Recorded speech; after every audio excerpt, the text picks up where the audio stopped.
Vinheta de abertura.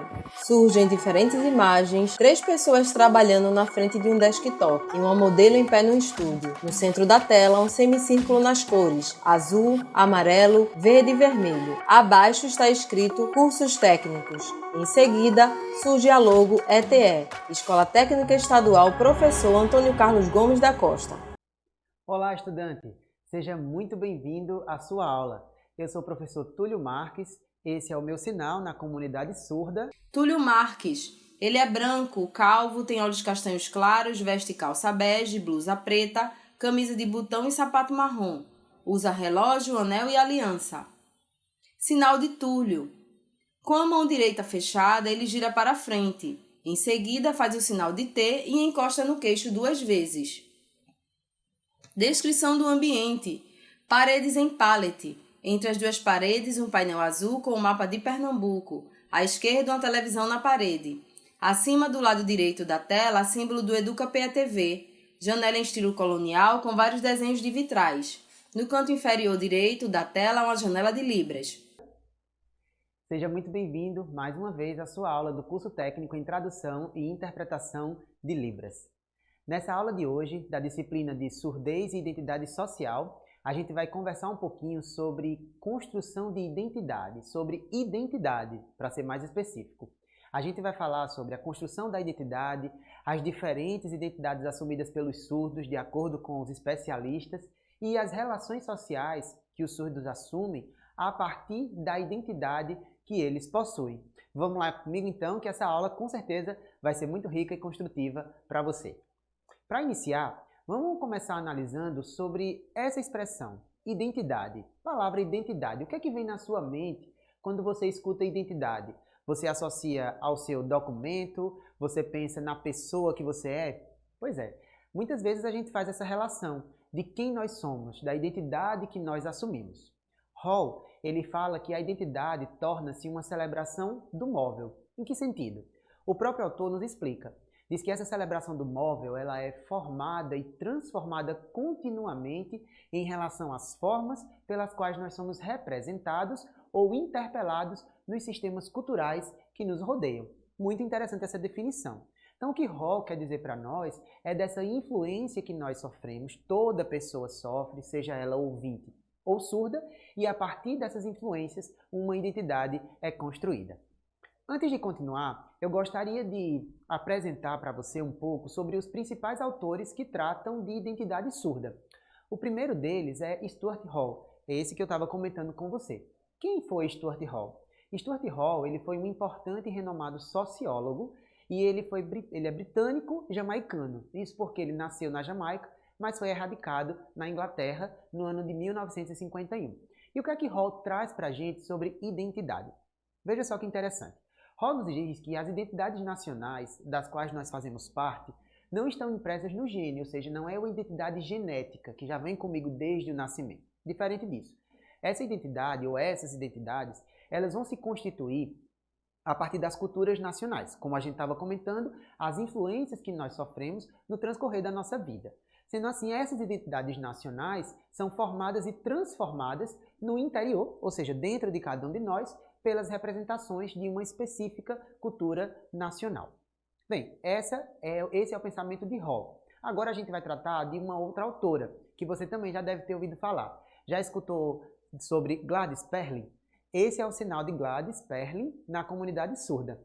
Perlin foi a primeira doutora surda em educação no Brasil e hoje ela é professora na Universidade Federal de Santa Catarina. O que é que Perlin vai falar para nós na sua obra de 2015 sobre as identidades surdas? Ela diz que essas identidades estão relacionadas à experiência visual, diferente dos que são ouvintes, em que as identidades vão estar relacionadas principalmente às experiências sonoras ou auditivas. E aí, Perlin nos diz que a partir dessa experiência visual, as identidades são construídas dentro das representações possíveis da cultura surda.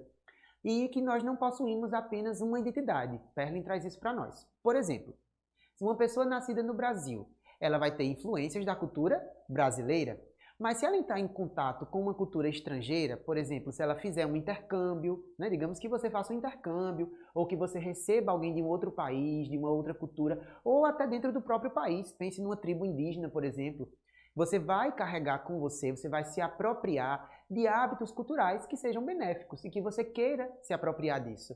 Então, pode ser no modo de se vestir, de pensar ou de se alimentar. Então a identidade ela não é estática. Uma vez que eu tenho ela, eu vou ter ela para sempre. Não, essa identidade pode sofrer alterações ao longo da vida. Após apresentar esses dois autores para vocês, Hall e Perlin, a gente vai continuar então com o nosso aprendizado. Como se constrói essa identidade? Estávamos falando sobre se apropriar de influências, não é verdade? Bem, Perlin nos diz que a identidade ela é dinâmica e fluida, sendo móvel e frequentemente transformada. Veja que expressão interessante que Perlin aborda. Frequentemente transformada. Isso porque nós somos pessoas, seres humanos, capazes de aprender o tempo todo. Você não concorda? Pois é. E as identidades surdas, Perlin nos diz que elas são multifacetadas, graças às fragmentações que elas sofrem, as próprias pessoas surdas, devido a inúmeras questões, dentro da surdez e dentro da própria pessoa como um ser surdo.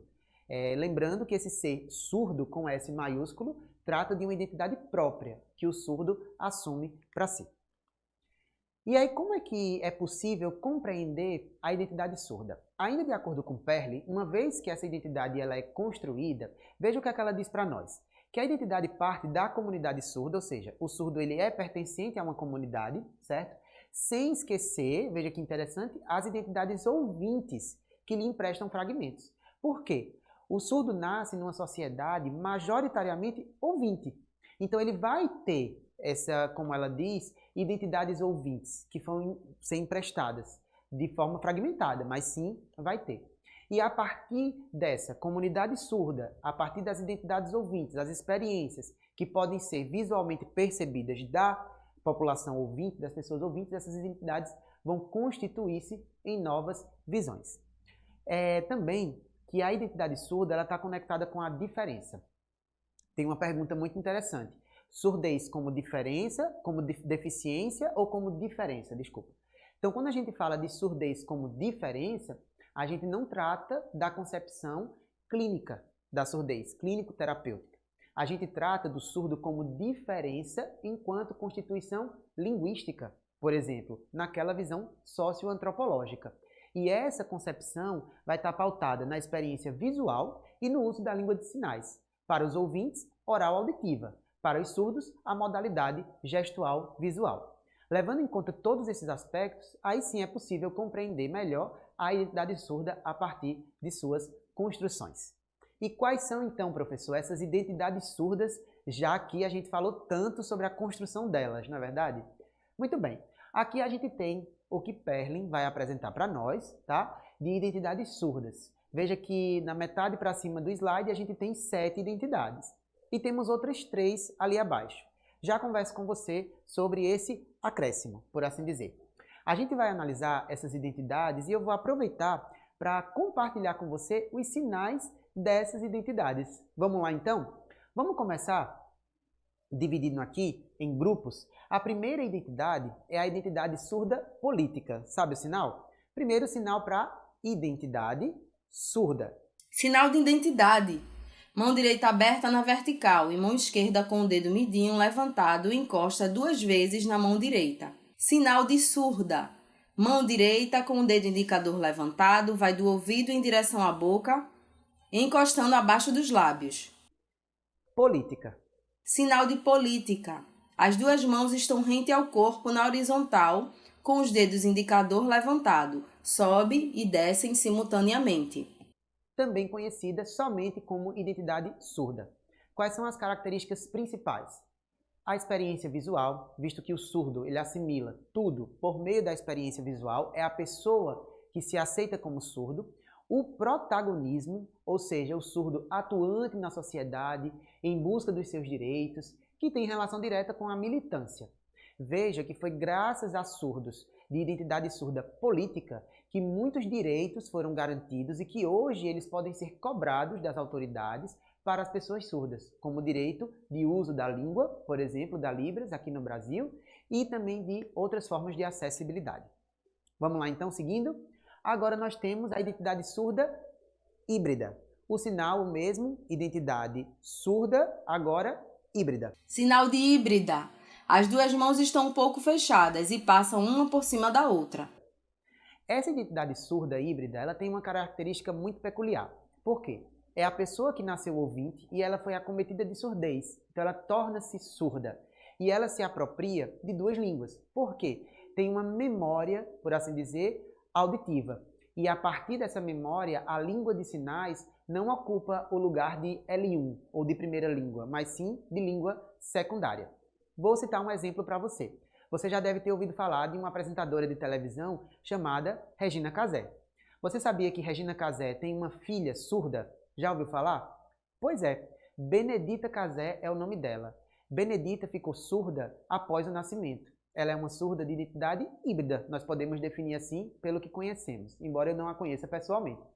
Mas é interessante porque Benedita, ela é uma pessoa que tem um resquício auditivo, ela usa aparelho e ela usa a oralidade, mas ela também entende a língua de sinais como importante para a comunidade surda, porém não é sua primeira língua, é uma língua secundária, característico de identidade surda híbrida.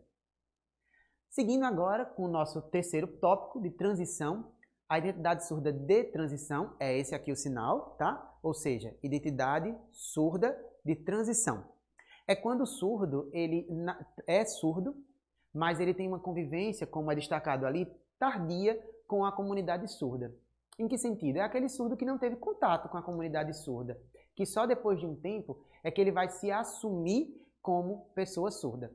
Tem um exemplo para você mais uma vez.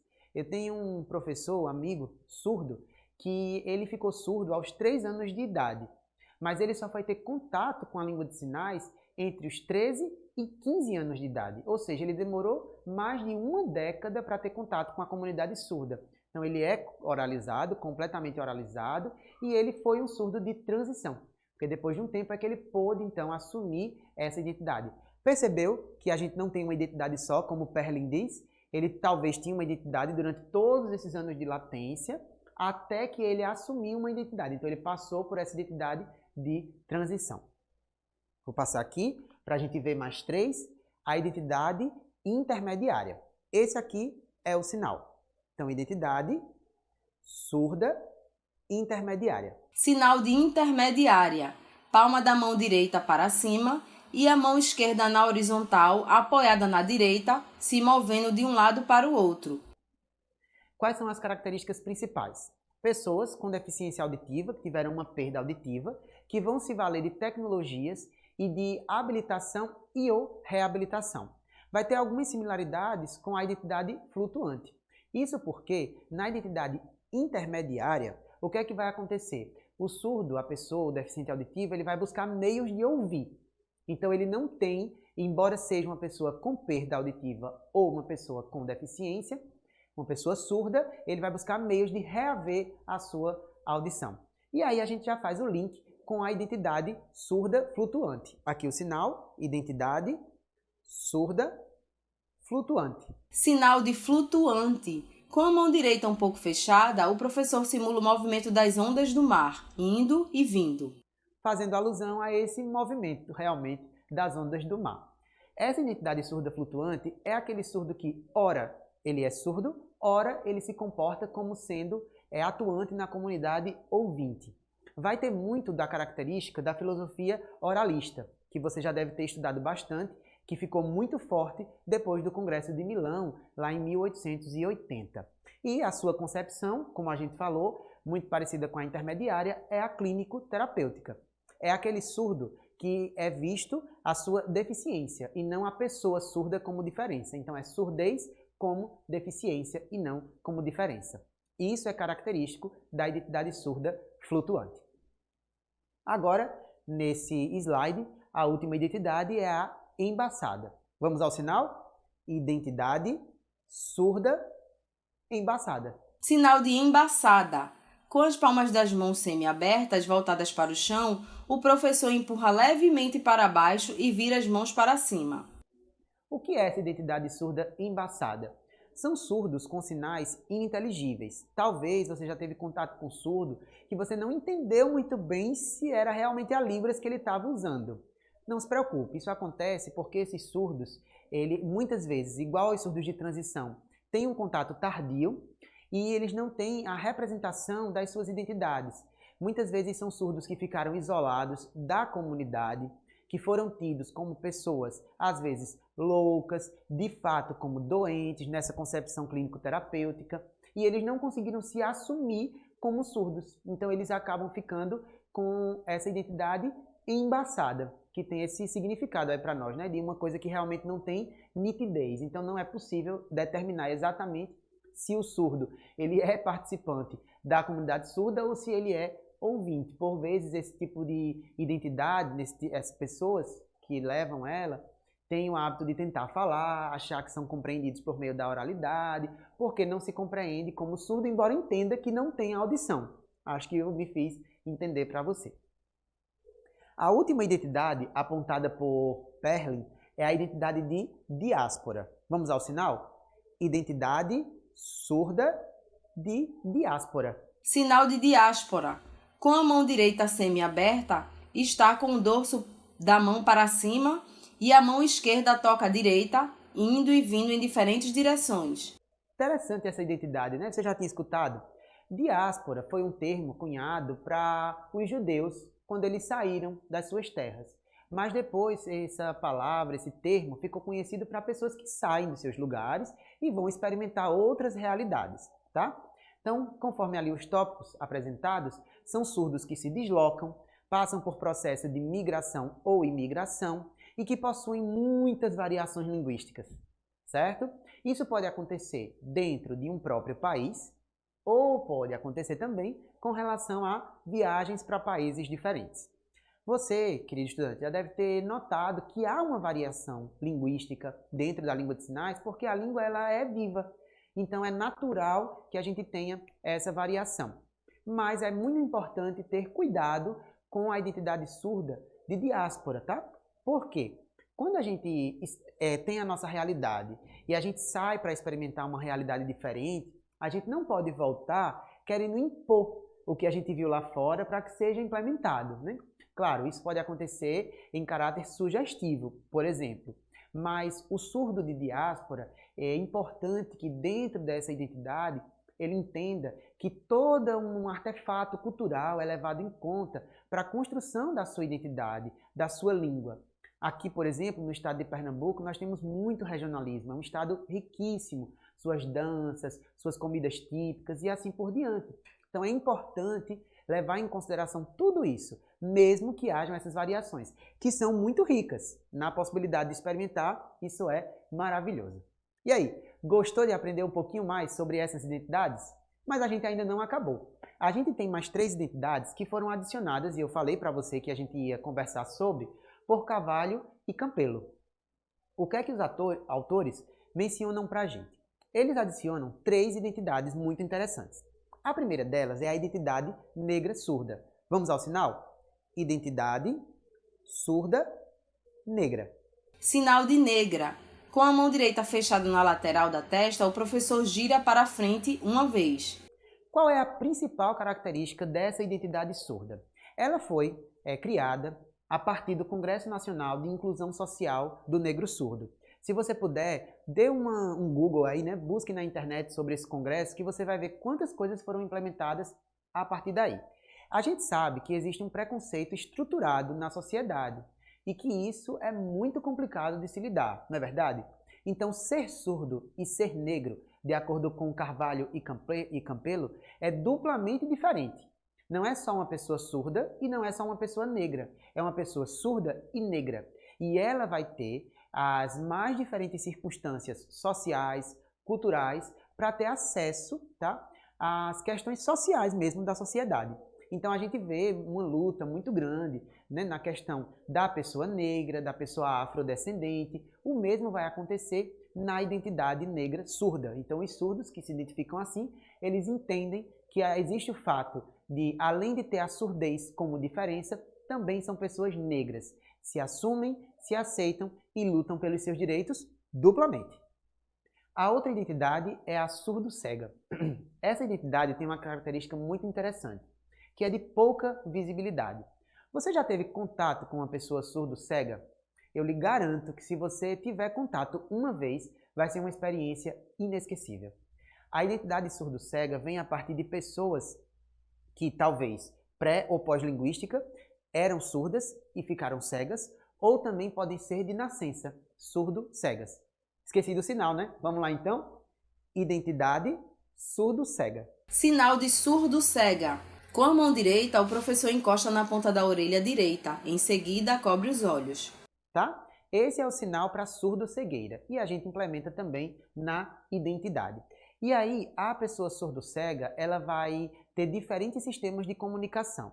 Quais são alguns deles, professor? Por exemplo, a Libras tátil. Você já deve ter visto, né? É a Libras por meio do tato, pelo sentido do tato. Pode ser também através do método Tadoma, em que esses 3 dedos são colocados no maxilar para que se entendam as vibrações das cordas vocais. E a pessoa surdo-cega pode então captar a vibração para conseguir pronunciar as palavras. É um método interessantíssimo. Então, sim, a pessoa surdo-cega também tem a sua própria identidade. Lembrando do que Perlin disse, essas identidades elas são construídas e elas vão ajudar a pessoa, o ser, a se constituir como ser social. Então, por isso que é tão importante que exista uma identidade para a comunidade surdo-cega. E a nossa última identidade, que vamos mencionar hoje, ainda de acordo com Carvalho e Campelo, é a identidade Capó. Já tinha ouvido falar? Vamos para o sinal? Identidade surda, olha aqui, Capó. Sinal de Capor. A mão direita está com os dedos indicador, médio e anelar levantados. A mão esquerda está na horizontal, com os dedos indicador e médio levantados, abrindo e fechando a frente da mão direita. Esses 3 dedos e esses aqui. Esse é o sinal. E o que é essa identidade surda Capó? Capó é uma tribo, uma comunidade indígena, oriunda lá do sul do Maranhão, que tem uma comunidade de ouvintes pequena e de surdos também pequenas. Veja que são apenas 13 a 15 surdos Capó. Mas eles usam a língua de sinais. É a língua de sinais Capó. Eles se apropriaram dessa língua e eles usam. A partir daí, são criadas políticas linguísticas para ajudar a esses surdos que vivem ali. É interessante porque os pares ouvintes, eles aprenderam a língua de sinais. Apesar de serem poucos surdos usuários da língua Capó, a língua de sinais Capó, os ouvintes, em respeito aos seus compatriotas indígenas surdos, aprenderam essa língua de sinais para se comunicar com ele. Legal demais, né, essa iniciativa? Pois é muito interessante e muito rico de conhecer. Estudante, muito obrigado pela sua atenção a essa aula. Foi um prazer compartilhar esse conhecimento com você. Espero que você tenha gostado e que tenha sido um momento muito rico. Até a próxima aula.